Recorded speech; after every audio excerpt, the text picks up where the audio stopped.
वार front बंद हुआ नहीं दोस्तों, दुनिया में दूसरा वार फ्रंट शुरू हो गया। इजराइल और हिजबुल्लाह के बीच जो शांति वार्ता शुरू हुई दोस्तों, और दोनों देशों ने अपने अपने हथियार लगभग डाल दिए हैं और शांति वार्ता के लिए बातें कर रहे हैं। जैसे ही इन दोनों देशों ने शांति वार्ता शुरू की, दुनिया में एक तीसरा वार फ्रंट शुरू हो गया। हम बात कर रहे हैं सीरिया की दोस्तों। सीरिया में हुआ यूं है दोस्तों कि वहां जो एक आतंकवादी संगठन है दोस्तों, हयात तहरीर अल शाम, उसने वहां विद्रोह करना शुरू कर दिया और सीरिया के बहुत सारे शहरों को कब्जा कर लिया, जिसमें इदलिब, अलेप्पो दो प्रमुख शहर हैं। बहुत सारे लोगों को मार भी दिया। ये कोई नया वार सीरिया में नहीं हो रहा है। 2010 और 11 से ही युद्ध की चिंगारी भड़क चुकी थी। पश्चिमी ताकतें और इधर रूस, ईरान थे।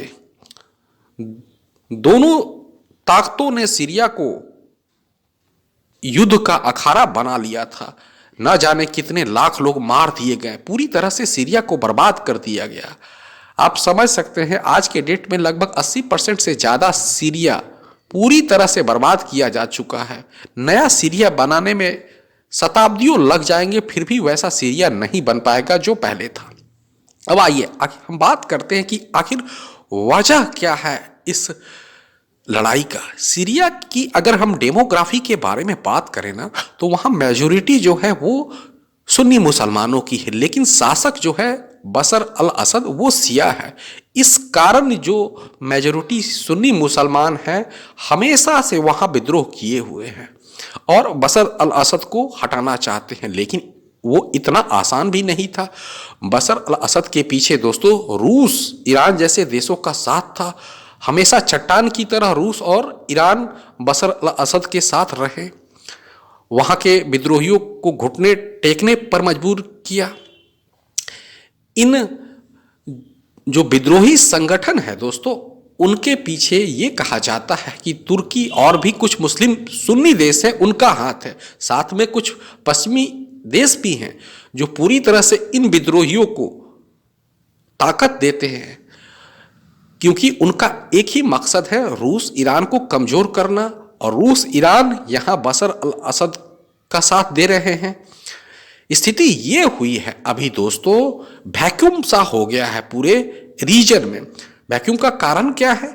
रूस यूक्रेन के साथ पिछले 2 सालों में पूरी तरह से वार में बिजी है। इस कारण जो भी वहां सीरिया में हथियार, आर्म्स एंड एम्यूनेशन, यहां तक कि आर्मी थे, उसने वहां से बुलाकर रूस में लाया। वहां एक वैक्यूम हो गया। दूसरी तरफ ईरान जो है वो भी पिछले 1.5 सालों से इजराइल के साथ वॉर में बिजी है। इस कारण दूसरा वहां वैक्यूम हो गया। अब इस टाइम में दोस्तों इन विद्रोही संगठनों को बहुत बड़ा अपॉर्चुनिटी मिल गया, वो सीरिया को कब्जाने में लग गए। अब आइए, जिस टेररिस्ट ऑर्गेनाइजेशन का मैंने नाम लिया है हयात तहरीर अल शाम, इसकी बैकिंग दोस्तों तुर्की कर रहा है। आखिर तुर्की क्यों कर रहा है? तुर्की का भी इंटरेस्ट है सीरिया में।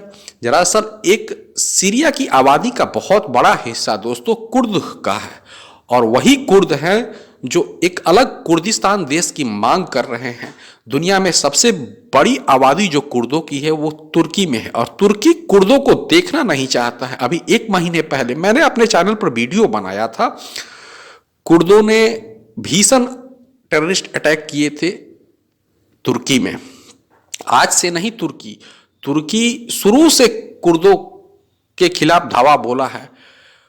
सीरिया के अंदर जाकर कुर्दों पर फाइटर जेट से अटैक किया है। यही कारण है दोस्तों कि तुर्की जो है इन आतंकवादी संगठनों की बैकिंग कर रहा है। कुछ पश्चिमी देश भी हैं जो इन विद्रोही संगठनों को हथियार, पैसे देते हैं। उनका एक ही मकसद है, किसी तरह बशर अल असद को हटाना।